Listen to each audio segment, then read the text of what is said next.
Hi guys, hope that you're well. Welcome back to the channel. This is where we look at my table tennis, all the different ways that I try to improve through different training, through tournaments, through matches. Yeah, just basically doing everything that I can to try and get myself a little bit better. This video is going to be quite a good one actually. It's going to be a little bit different from like the vlogs and the training videos that I've done in the past. I've been wanting to do some match analysis for a while. I've done a couple of videos and I've got a couple of other ideas, match analysis and whatnot. I'm also going to be working on some ideas for sort of like local league level tactics as well, which we'll be doing fairly soon. But yeah, I've been wanting to kind of like start looking and analysing my matches, which is, I think I'm probably going to look at doing like a proper series on this at some point. But I thought this would be a really good way to kick it off. So there's a guy on YouTube who I follow quite a lot who's called Olav Kosolovsky, and Olav is from Belgium. He's a professional table tennis player and he plays at a top level. There's some videos that I've seen of him where he's been playing against Ma Long, he's been playing against Olympic medal winners, and he's played against a lot of top players. So he plays to like an excellent standard. I'll put the link in the description, but his YouTube channel is TT Technicalytics.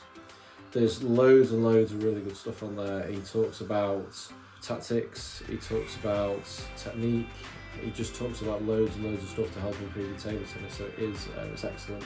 So I've been watching that for quite some time now, and I thought it was kind of worth a shot that I'd probably just drop him a message on one of his videos and just see if he'd be interested in maybe looking at one of my matches, or maybe looking at a few different matches and just giving me some feedback to my game. I wasn't sure whether he'd get in touch or not, but it was quite nice. He actually came back to me pretty much straight away, and yeah, he said he was up for doing it. So what he's done is he went onto my channel.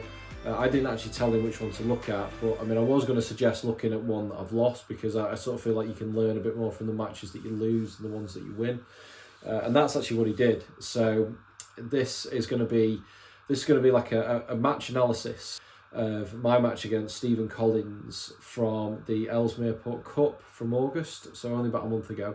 So it's quite a good one because it's a nice recent one. So any mistakes or bad habits kind of current to me that I need to correct are going to be in that video. I think if I'd looked at something from a few months ago or from a year ago or so, probably wouldn't be quite as relevant. So yeah, I think he's picked a really good match actually. I lost the match 3-0. Stephen was very good, and I didn't really feel like I was ever in the game. So he probably couldn't have picked a better one to kind of analyse.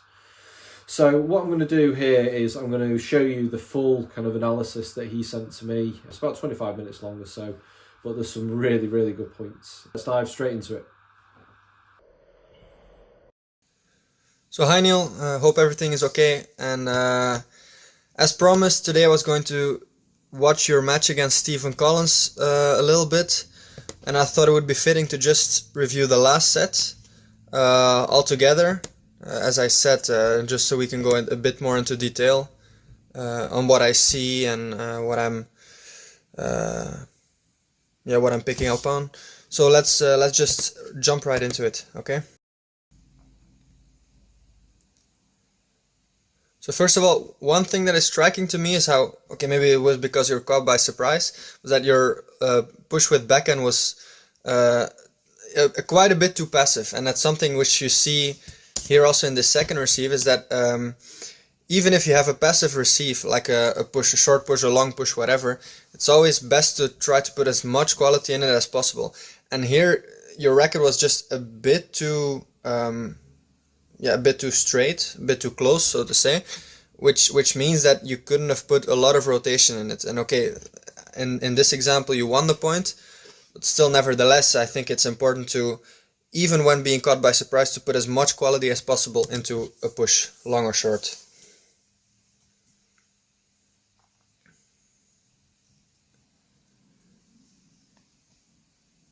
And then I want to say something about your forehand, but I'm just waiting for another example first.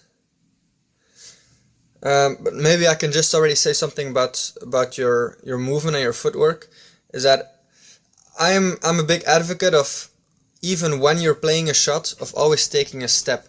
So taking a step in between shots and a step during shots. And in the 1-1, at 1-1 and at 2-1, it's something you didn't do twice. And it just helps with overall with maintaining rhythm, being able to adapt to your opponents better, especially if it's opponents you don't know or you're not familiar with their playstyle. But I just say that really, if you can, just pay attention to, even when you're playing. See, like for example, there on that backhand, you stood still. So when you play, try to take another step. I see. So I replayed it. So just to show that that it is important. It is important also for the shot afterwards, because it feels maybe a bit contradictory. It feels like you're getting more stability from staying still, but for following up the ball, for giving more quality in that ball itself is much more difficult to do.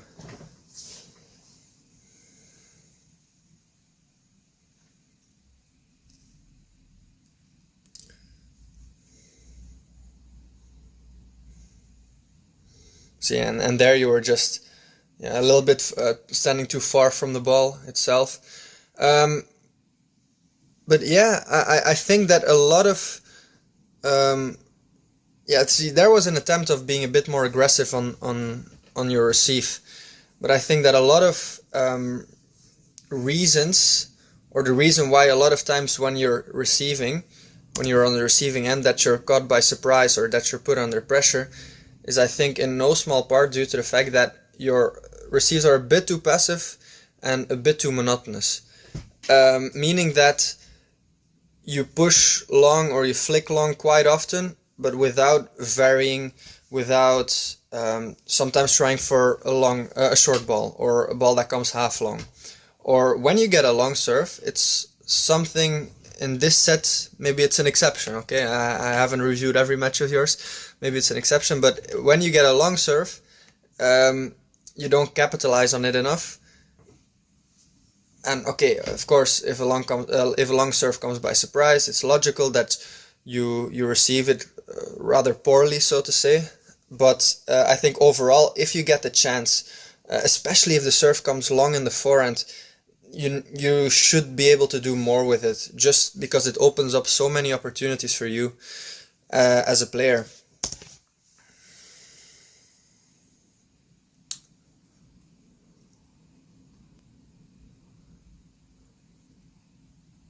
And the serve itself is quite good, I must say. And that first ball was okay, but it was diagonal. It was a bit too much in the racket, and it looks like your opponent is not too bad of a passive player himself.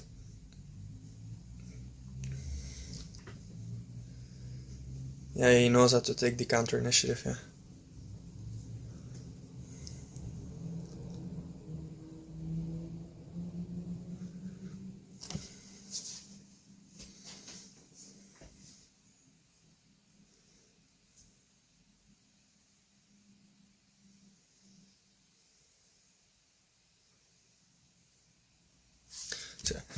I think let's just review one more set. I think we'll do the second set here. Just because I want to see if I can spot a few more things, or if the things I just gave some remarks on, if they come back more than once. So let's just see, second set.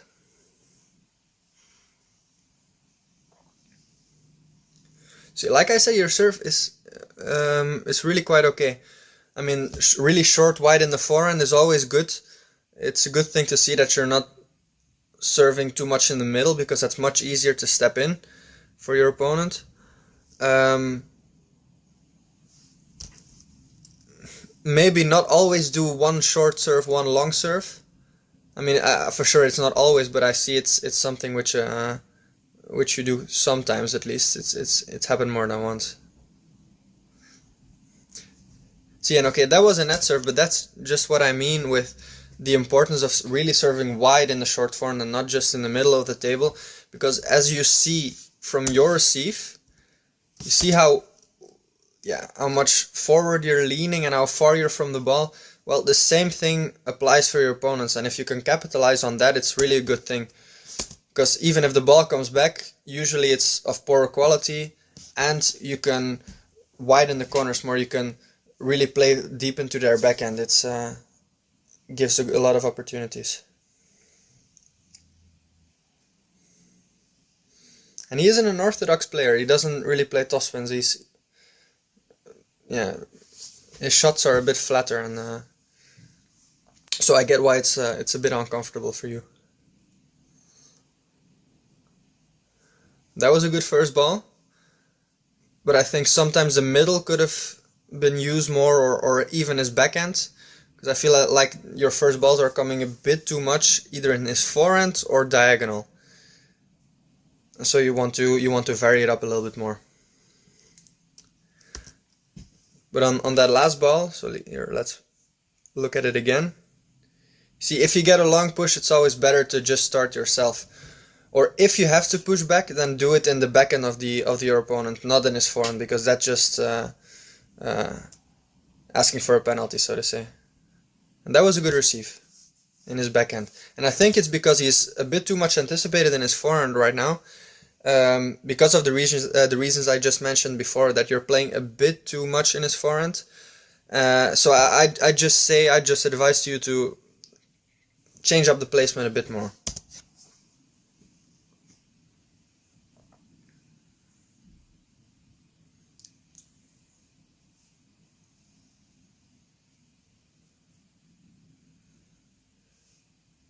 See, so that serve was in the middle, was a long serve, and I mean you followed it up quite well. I wouldn't do it too much into the forehand. That's just my personal opinion, but if it works out for you, then it works out for you, and then I shouldn't say too much about it. So.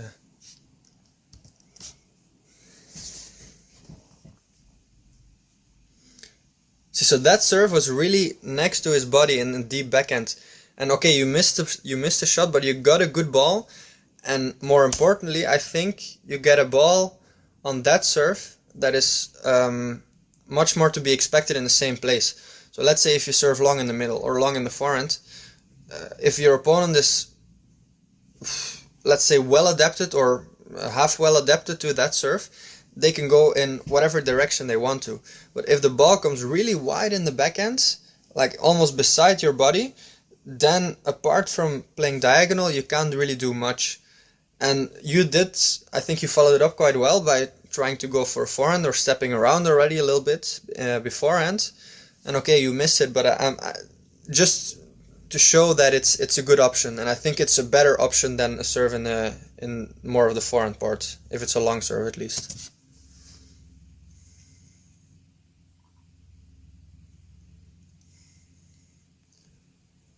Okay, that was good from him. That was good for him. But maybe if you're in a passive position against this guy, try to stay a bit more in his backhand. I know. Okay, that just bit me in the. But I get what you want to do, because he doesn't look like such a fast guy. Somebody who's too quick on their feet. Then again, it's always about trying to find solutions. So if he's moving, if he's not too well on his feet and he doesn't move so well, then okay, try to go a bit more for the corners, not just go for the racket. So let's say 2 points ago, I think it was on 5-5, you switch it up, see, by going too much in his racket, so he didn't have to take any additional steps. If you wanted to change it up from playing to in his backhand, then it would have been either a bit more in the middle or more in the corners, preferably then I guess more in the deep forehand. It's not so easy to do, but it has its benefits. See, but he didn't have to move at all, and here the same story. He wasn't pushed to be challenged. He wasn't challenged to really get out of his comfort zone of his. Okay, that was a good follow up again. I think you should take a bit more advantage of this with your forehand. And okay, like I say, I'm not a big fan of serving long in the forehand, but if it works against certain opponents, then of course you have to continue to exploit it. But here, okay, that was well saved. That was well saved.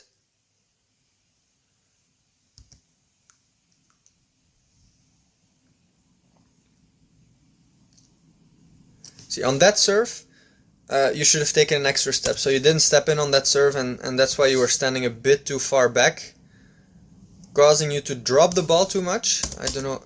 You see? It's, yeah, you touched it a bit too low for my liking, and that caused, I think that caused you to play the ball over the table. So even on a half-long serve, you should approach it more or less like you're playing a backhand flick, which means that you have to step in on that one and not just stay on this line behind the table, on this position behind the table.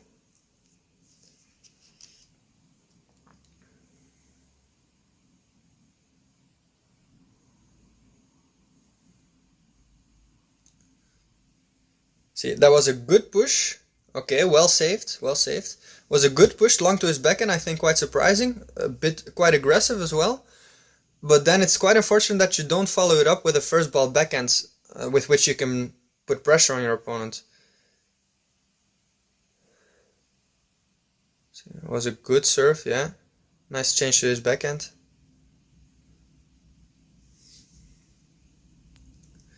See, I would have just done the same serve twice. But, okay, it worked out. Worked out.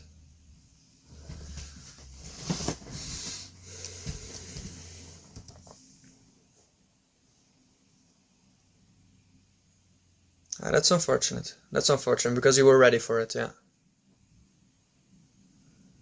I'd say your hand or your arm was a little bit too tense, a bit too tight, a bit too cramped up. Here. Yeah, that was just too much in his racket, yeah. You could have gone either to the deep forehand or to the deep backhand, but from there, yeah, it was too easy for him to go back to your backhand.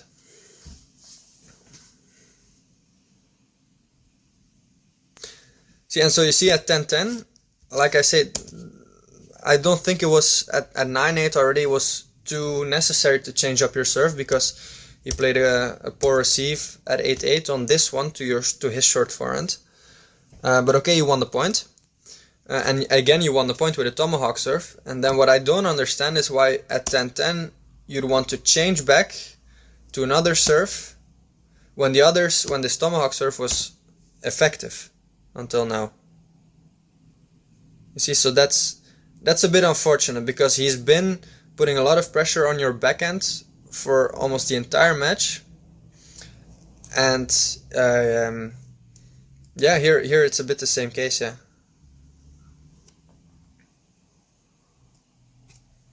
Yeah, okay, 10-8, 10-12. All right, maybe a last thing I should say about that one, about that receive, is again you were standing a bit too far. Hopefully I can pause it one time, right on the point of contact, just to show how. Yeah, in my opinion, your arm is a bit too straight. You're standing a bit too far from the ball, so if you could just, it's an easy fix just to go stand a little bit closer, lean a bit more forward instead of standing too upright, then that would have been resolved.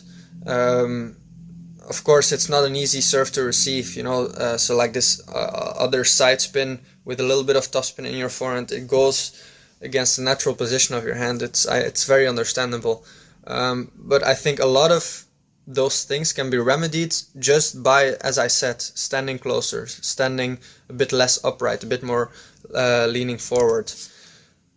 So yeah.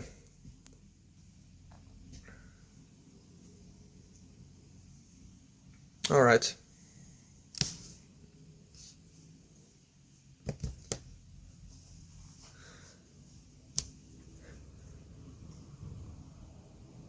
Well, I suppose I can also do the first set. I mean, it's not that big a problem.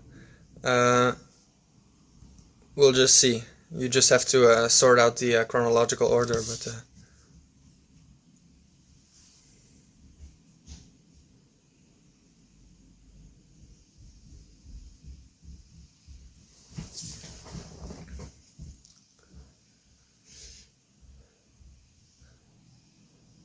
So that was quite good.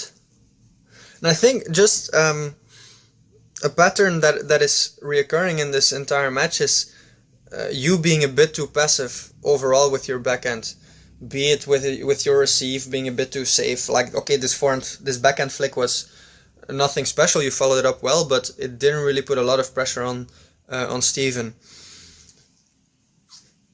And I think you'll also see it whenever he pushes long to your backhand. It's something you don't capitalize on enough, unfortunately. Unfortunately, because you get good opportunities in this match, at least, quite often, I must say.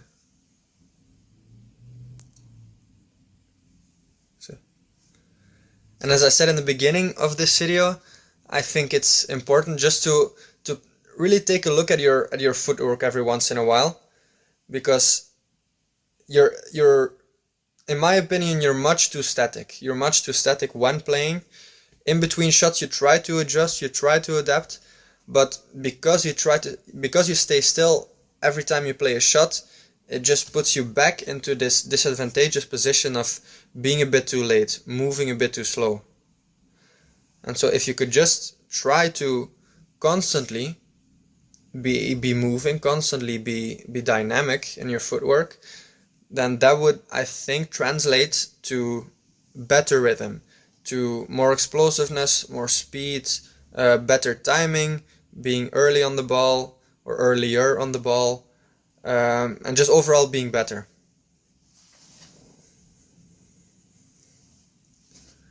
And that was a good serve. That was a good serve. Short, wide in the forehand.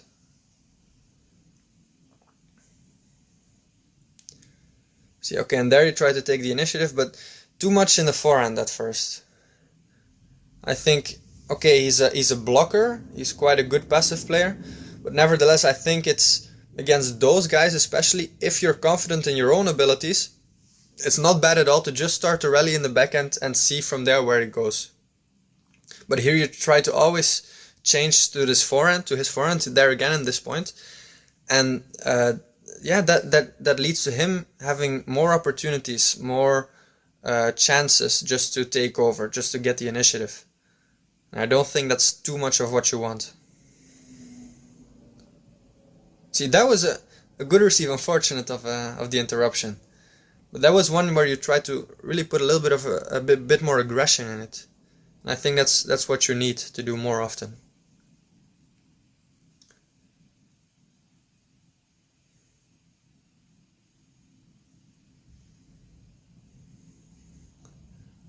Okay. Here again, as I say, standing too static, but yeah, good passive game. Just unfortunate, I think, a net at the end. And maybe if I can show it one more time. Yeah, I think it's not too bad. I mean, I'm not too much against letting your racket drop between backhand and forehand when you're in a passive situation. The thing is, if you want to do that, your arm speed needs to be up to par, just to be able to keep up with the speed of the rally. And in this case, it wasn't too much the case. I think you were reading the ball well enough, because your hand was leaving in to your forehand. It was going in that direction already, I think, in time. But it just took too long. And not because the movement was too long, just because your arm speed was not fast enough.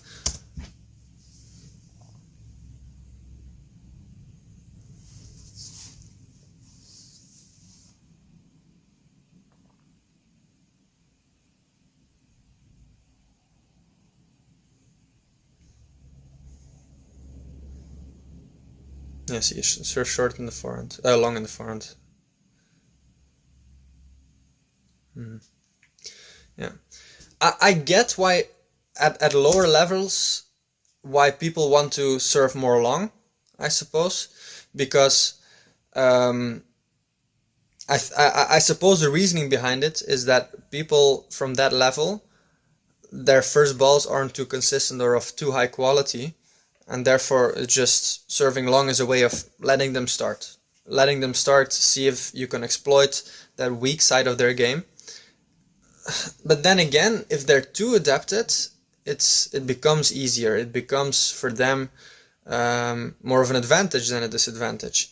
So I'd say, let's say, about 70-30 or 80-20 of your serves, in my opinion, should be short-long.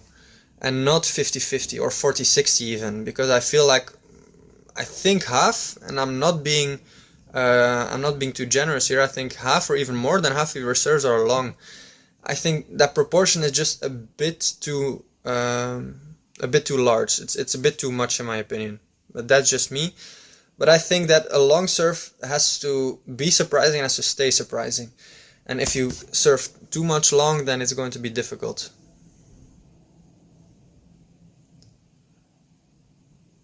Okay, that was unorthodox by him, so it's quite annoying. But it was a good placement in the middle. That was good.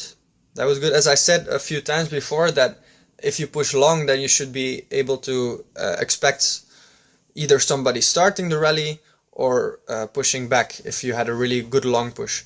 And here you were really waiting to take the initiative instead of pushing back one more time, which would nullify the entire purpose of pushing long, in my opinion. Good serve. I think you could have done a little bit more on that first ball.